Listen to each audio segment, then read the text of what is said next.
तर विद्यार्थी मित्रांनो, मी मिलिंद एम कडोसर आज आपल्यासाठी ग्रामरचा एक नवीन लेसन घेऊन येत आहे, तो म्हणजे मॉडल ऑक्झिलरी. विद्यार्थी मित्रांनो, आपल्याला ग्रामरमध्ये जो कोणता भाग आपण शिकणार आहोत त्यामध्ये विशेषतः आपण आतापर्यंत नाउन, प्रोनाउन, ॲडजेक्टिव्ह बराचसा भाग आपण पाहिला आणि ग्रामरच्या दृष्टिकोनातून तो कसा महत्त्वाचा आहे हे मी तुम्हाला समजून सांगितले. परंतु ग्रामरच्या लेसनमध्ये किंवा ग्रामरच्या पोर्शनमध्ये सर्वात महत्त्वाचा लेसन म्हणजे पुन्हा वर्ब. आता या वर्बमध्ये प्रायमरी व्हर्ब्स आणि मॉडल ऑक्झिलरी व्हर्ब्स हे महत्त्वाचे भाग आहेत. तर प्रायमरी म्हणजे कोणते? प्रायमरी म्हणजे टू बीचे forms am, is, are, was, were. हे प्रायमरी हेल्पिंग वर्ब्स आहेत. टू बीचे फॉर्म्स म्हणजे कोणते? Am, is, are, was, were. These are the form of to be. And there are to have forms like that. Have, has is used in the present tense and had is used in past tense. हे झाले सगळे कोण? to have चे forms. to do चे forms do, does, did. do आणि does present tense मध्ये आणि did हा पास्ट टेन्स मध्ये. हे झाले primary helping verbs, primary verbs. आता दुसरा प्रकार आहे तो म्हणजे कोणता? Model auxiliaries. ओके, तर मॉडल ऑक्झिलरी जो आहे हा अतिशय महत्त्वाचा आहे. म्हणजे रायटिंग स्किल, इंग्लिश स्पीकिंग आणि परीक्षेमध्ये येणारे मॉडल ऑक्झिलरीचे सेंटेन्स या दृष्टिकोनातून मॉडल ऑक्झिलरी हा लेसन अतिशय महत्त्वाचा आहे. मग आता मॉडल ऑक्झिलरी हे कोणते कोणते आहेत?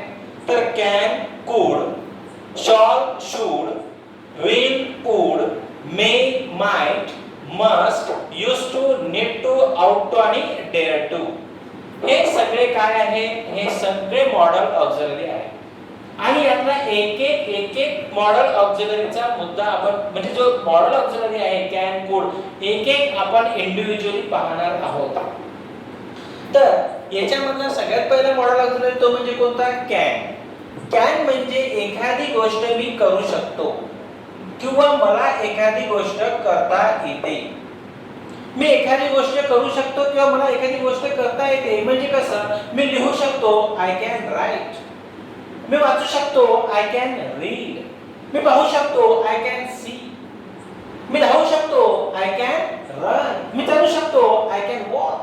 मला स्वयंपाक करता येते किंवा मी स्वयंपाक करू शकतो, आय कॅन कुक. मला लिहिता येते किंवा मी लिहू शकतो, I can write. These are the examples of can. मग कॅनचे फंक्शन्स कोणते कोणते आहे? कॅनचं फंक्शन आहे पहिलं ॲबिलिटी, दुसरा आहे पॉवर आणि तिसरा आहे कॅपॅसिटी. हे फंक्शन्स आहेत कोणाचे? कॅनचे. कॅनचे फंक्शन्स कोणते? ॲबिलिटी, पॉवर आणि कॅपॅसिटी. मग आपण ते कसे फंक्शन्स आहेत? कॅन हा ॲबिलिटीचं काम कसं करतो? कॅन हा पॉवरचं काम कसं करतो? कॅन हा कॅपॅसिटीचं काम कसं करतो? हे आपण या तीन एक्झाम्पल्स द्वारे पाहूया. तर पहिला सेंटेन्स पहा. The manager can increase your salary. The manager can increase your salary. This is the power of the manager. Salary increase कोण करू शकतो? मॅनेजर. म्हणजे मॅनेजरला काय आहे? त्याचा पॉवर आहे. म्हणजे या सेंटेन्स मधून कॅन हा काय शो करून राहिला? पॉवर. ठीक आहे. Second example, I can solve the problem easily. मी एखादा प्रॉब्लेम इझिली सॉल्व करू शकतो. म्हणजे माझी ती काय आहे? Ability. This is the ability of mind. माझी ती ॲबिलिटी आहे कशाची? I can solve the problem easily. मी ते प्रॉब्लेम इझिली सॉल्व करू शकतो. I can draw picture. This is my ability. He can lift 100 kilograms weight. He can lift 100 kilograms weight. तो जवळपास 100 किलोचं वजन उचलू शकतो. हे त्याची काय झाली? कॅपॅसिटी. म्हणजे या सेंटेन्स मध्ये तो काय शो करून राहिला? कॅपॅसिटी. या सेंटेन्स मध्ये I can solve the problem easily. या सेंटेन्स मध्ये कॅन काय करून राहिला? ॲबिलिटी शो करून राहिला. The manager can increase your salary. या सेंटेन्स मध्ये कॅन काय करून राहिला? तर पॉवर शो करून राहिला. म्हणजे हे फंक्शन्स आहेत. कॅनचे फंक्शन्स कोणते? Ability, power and capacity. हे या 3 एक्झाम्पल वरून तुम्हाला कळतं. ठीक आहे. मग आता पहा आपण परीक्षेमध्ये हा प्रश्न कशा प्रकारे विचारला जातो ते पहिले पाहूया आणि नंतर मग या कॅनचा इंग्लिश स्पीकिंग मध्ये इंग्लिश रायटिंग मध्ये कसा उपयोग करता येईल तो भाग आपण पाहूया. परंतु सर्वप्रथम हा पेपर मध्ये क्वेश्चन कसा येतो, परीक्षेसाठी उपयोगाचा कसा हा लेसन ते पहिले पाहूया आपण. ठीक आहे. मग आता पहा can is equal to am is are plus able to. Can is equal to am is are plus able to and could is equal to was were plus able to. Can is equal to am is are plus able to. का बरं? कारण can काय show करतो? ability म्हणून able to. आणि ॲमिजारच काय बरं? तर कॅन हा कोणत्या टेन्स मध्ये येतो? प्रेझेंट टेन्स मध्ये. म्हणून आपण कोणते हेल्पिंग वर्ब्स घेतले? ॲमिजार. कुड कोणत्या टेन्स मध्ये येतो? पास्ट टेन्स मध्ये. आणि वॉज वेअर पण कोणत्या टेन्स मध्ये येतात? पास्ट टेन्स मध्ये. म्हणून कुडच्या ऐवजी आपण वॉज वेअर घेतलं आणि कॅनच्या ऐवजी आपण ॲमिजार घेतलं. एबल टू का बरं घेतलं? कारण कॅनचं फंक्शनच आहे कोणतं? To show the ability. कुडचं फंक्शनच आहे कोणतं? To show the ability. But could is past tense, hence we use here was were for could, and here we use amizar for can because can is in the present tense and also amizar in the present tense. Okay. मग आता आपण थोडा याचा concept clear करूया sentence घ्यायच्या अगोदर. म्हणजे कसा? can is equal to am is are plus able to. could is equal to was were plus able to. मग आता पहा इथे काय दिलेलं आहे? I can. मग काय होईल? I am able to. का बरं मी सांगून दिलं तुम्हाला? कारण वर्ब ॲग्रीमेंट कळणं गरजेचं आहे. I am, you are, he is, she is, they are, boys are हे वर्ब ॲग्रीमेंट आपल्याला कळणं गरजेचं असतं. म्हणून जर I can असेल तर मला ॲमिजार पैकी कोण घ्यावं लागेल? I am able to. ठीक आहे. he, she, it किंवा राम असेल तर मी काय घेईन? he can, he is, she can, she is, it can, it is आणि राम can, राम is अशा प्रकारे यायला पाहिजे. तसंच इकडे they can, they are able to किंवा आपण म्हणतो they can. ठीक आहे. आणि कॅनच्या ऐवजी आपण काय वापरून आलो? ॲमिजार. मग दे नंतर कोण येतो? आर. म्हणून आपण घेतला दे आर ॲबल टू. याच्या ऐवजी जर आपण इथे बॉईज लिहिलं असतं बॉईज कॅन मग काय आलं असतं? Boys R.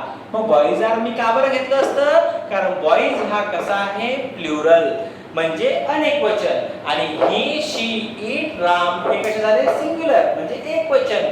यांच्यानंतर नेहमी कोण होतो? इज. सिंग्युलर नंतर इज, प्लुरल नंतर आर. मग आता यू कॅन असतं काय आलं असतं? यू कॅन असतं तर यू आर ॲबल टू असं आलं असतं कारण यू नंतर काय लागतो? आर. यूचा ॲग्रीमेंट कोणासोबत आहे? आर सोबत. वर्ब ॲग्रीमेंट्स लक्षात ठेवायचे आपल्याला. ठीक आहे. असंच आपण इकडे पाहू कुडचं. ठीक आहे. I could. आता कुड हा कोणत्या टेन्स मध्ये आहे? पास्ट टेन्स मध्ये. आणि मग त्याच्याने आपण काय वापरणार आहे? वॉज आणि वेअर. मग आता मला सांगा वॉज वेअर आपण वापरणार आहोत तर आयच्या नंतर वॉज येईल की वेअर येईल? Was. I was able to. नंतर पहा हीच्या नंतर, शीच्या नंतर, इटच्या नंतर आणि रामच्या नंतर काय यायला पाहिजे? Was able to. का बरं? दीज आर सिंग्युलर नाही का? ते सिंग्युलर आहेत म्हणून त्यांच्या नंतर काय येईल? Was able to. पण मात्र दे असेल तर they could, they were able to. Boys could, boys were able to. समजलं? अशा प्रकारे हा भाग आपल्याला बेसिकली वर्ब ॲग्रीमेंट शिकणं गरजेचं आहे. पण एवढं मात्र लक्ष ठेवायचं आहे की instead of can we can use here, instead of can we can use am is are plus able to and instead of could we use was were plus able to. मग verb agreement I am, you are, he is, she is, it is, they are, boys are. पुन्हा मग was were चा agreement I was, you were, he was, we were, she was, it was, they were. अशा प्रकारे आपल्याला agreements करता आलं पाहिजे. Singular नंतर वॉज आणि प्लुरल नंतर वेअर, सिंग्युलर नंतर इज आणि प्लुरल नंतर आर. ठीक आहे. मग आता आपण पाहूया इकडे, आता सेंटेन्सेस पाहूया. ठीक आहे. आपल्याला पेपरमध्ये प्रश्न कोणत्या प्रकारे विचारला जाते आपण ते पहिल्यांदा पाहूया की कॅन वरती आपल्याला प्रश्न कशा प्रकारे विचारले जातात. पहिले युजिंग एबल टू, अशा प्रकारे हा प्रश्न विचारला जातो पेपरमध्ये आपल्याला, युजिंग एबल टू. किंवा दुसरा युजिंग बी एबल टू. परीक्षेमध्ये दुसरी मेथड कोणती आहे? Using be able to. मुद्दाम बी टाकला पहा कन्फ्यूज करायसाठी आपल्याला इथे. बी म्हणजे मग आपण कन्सेप्ट क्लिअर करूया, सेंटेन्स पाहू तेव्हा. मग रिमूव्ह कॅन किंवा रिमूव्ह कॅन, कॅनला रिमूव्ह करा किंवा कुडला रिमूव्ह करा. अशा प्रकारे परीक्षेमध्ये हे सेंटेन्स आपल्याला येऊ शकतं. मग आता पहा, I can speak in English. ठीक आहे. मग आता आय कॅन स्पीक इंग्लिश या सेंटेन्स मध्ये हा झाला आपला मॉडल ऑक्झिलरी. मग आपण आपल्याला काय करायचं आहे? युजिंग एबल टू किंवा युजिंग बी एबल टू किंवा रिमूव्ह कॅन किंवा रिमूव्ह कुड नाही, रिमूव्ह कॅन एवढं करायचं आपल्याला. मग आपल्याला काय वापरायला सांगितलं? युजिंग एबल टू वापरायला सांगितलं. ठीक आहे. मग आय सब्जेक्टच्या खाली सब्जेक्ट आपल्याला काय वापरायचं आहे? Can is equal to am is are plus able to आणि could is equal to was were plus able to. आपल्या सेंटेन्स मध्ये कोण आहे? कॅन. म्हणजे काय येईल? Am is are plus able to. मग आय, आता कॅनला आपण रिमूव्ह करू म्हणजे काढून टाकू, म्हणजे याचं उत्तर आपल्याला मिळालं रिमूव्ह कॅन. कॅनला रिमूव्ह केलं म्हणजे कोण आलं? Am is are plus able to. आता आपण याचं उत्तर सॉल्व्ह करू. बी म्हणजे कोण? बी म्हणजे am is are was were. Confusion create करण्यासाठी हा प्रश्न आपल्याला असा दिलेला असतो, युजिंग बी एबल टू. मग बऱ्याचदा पोरं काय करतात की आय बी एबल टू असं लिहितात. आय बी एबल टू, कारण काय सांगितलं? Using be able to. So the students make the sentence using be able to instead of am is are and was were. पण बी म्हणजेच काय असतं? Be म्हणजेच एम इज आर किंवा was were म्हणजेच कोण? बी. मग आपल्याला इथे काय करावं लागेल? बी नाही घ्यावं लागेल. बीच्या ऐवजी एम इज आर किंवा वॉज वेअर. मग सांगा आपल्या सेंटेन्स मध्ये कोण आहे? कॅन. मग कॅनच्या ऐवजी आपण काय घेऊ? आय. आय नंतर काय लागेल? एम. म्हणून आपण काय घेतला? Am. I am able to speak in English. I am able to speak in English. या एवढ्या सेंटेन्स मध्ये आपण फक्त कोणता चेंज केला? आपण कॅनला रिमूव्ह केलं आणि वापरला am is are plus able to. बाकी सेंटेन्स तसं तसं. मग मला सांगा, आता कॅन आहे, कॅनच्या नंतर नेहमी एक गोष्ट लक्षात ठेवायची की हा कोणताही मॉडल ऑक्झिलरी असो, can, could, shall, should, will, would, may, might, must, use to, need to, ought to, dare to यांच्या नंतर नेहमी मेन वर्बचा फर्स्ट फॉर्मच येतो. कोणता फॉर्म? First form. कोणाच्या नंतर? जेवढेही हे सगळे मॉडल ऑक्झिलरी आहे त्यांच्या नंतर नेहमी मेन वर्बचा फर्स्ट फॉर्मच येतो. पहा, आय कॅन स्पीक कोणता फॉर्म आहे? हा first form of the verb. लक्षात ठेवायचं, ही गोष्ट महत्त्वाची आहे आपल्यासाठी. त्यानंतर आता आपण सेकंड सेंटेन्स पाहू. शी कॅन राईट फास्ट. मग इथे पहा कोणता मॉडल ऑक्झिलरी आला? कॅन. मग तुम्हाला माहित आहे कॅनच्या ऐवजी मी am is are plus able to वापरतो. ठीक आहे. आपण एम पण वापरू, इज पण वापरू आणि आर पण वापरू प्लस एबल टू. पण आता मला सांगा इथे कोणता सब्जेक्ट आहे आपल्या जवळ? शी. मग शीचा आता सांगा मला वर्ब ॲग्रीमेंट कोणासोबत होतं? एम सोबत, इज सोबत की आर सोबत? इज सोबत. म्हणून आपण एम ला रिमूव्ह करू, आर ला पण रिमूव्ह करू. आता काय झालं? She is able to write fast असं सेंटेन्स बनलं. किती इझी आहे. म्हणजे हा इज एबल टू एवढा चेंज आपण सेंटेन्स मध्ये केला जे की आपण कॅनला रिमूव्ह केलं. मग पहा एवढ्या प्रश्नाचे उत्तर मिळाले. युजिंग एबल टू आपण एबल टू यूज केला. युजिंग बी एबल टू आपण am is are plus able to use केला आणि रिमूव्ह कॅन, कॅनला रिमूव्ह करून आपण am is are plus able to use केला. 3-4 प्रश्नाचं उत्तर एकच आहे.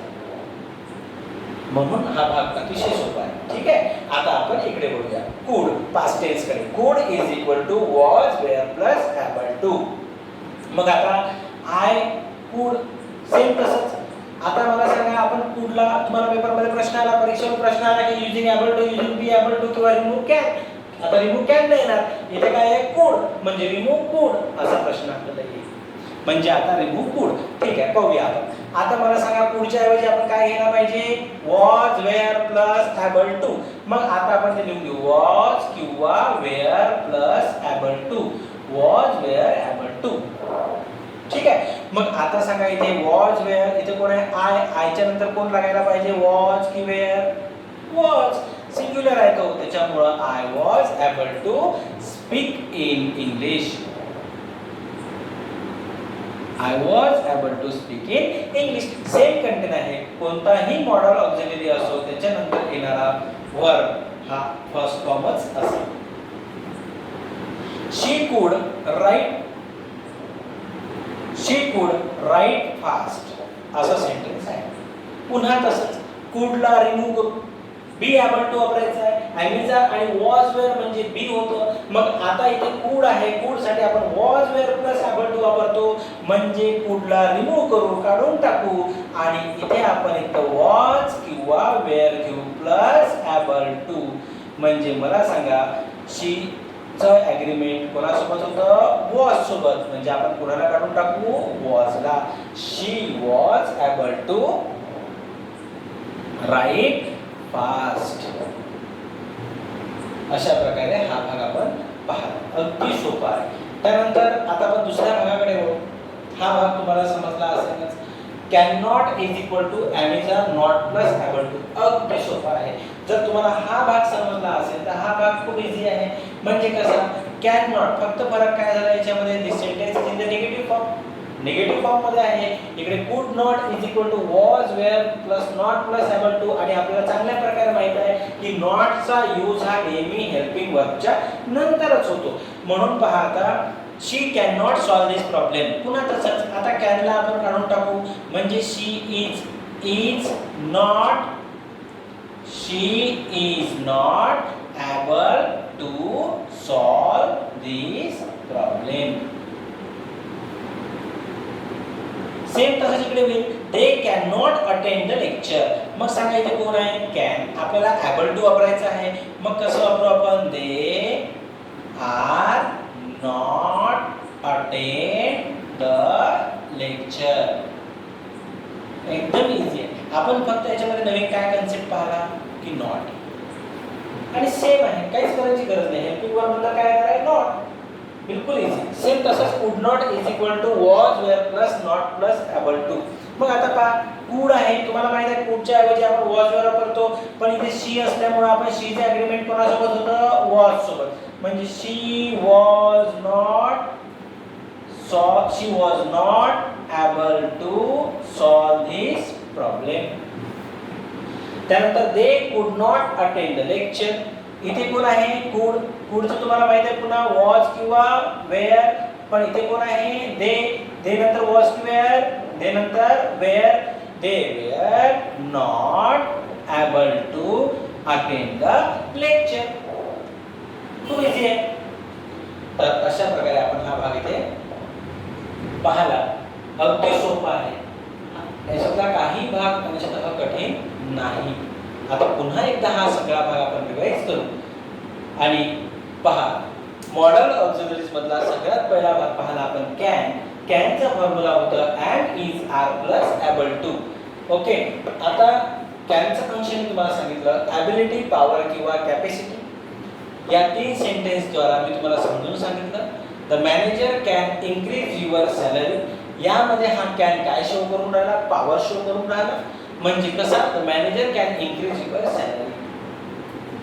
द मॅनेजर पॉवर कोणाला आहे, तो मॅनेजरला. I can solve this problem easily. I can solve this problem easily म्हणजे या सेंटेन्स मध्ये काय शो झालेला आहे, ॲबिलिटी.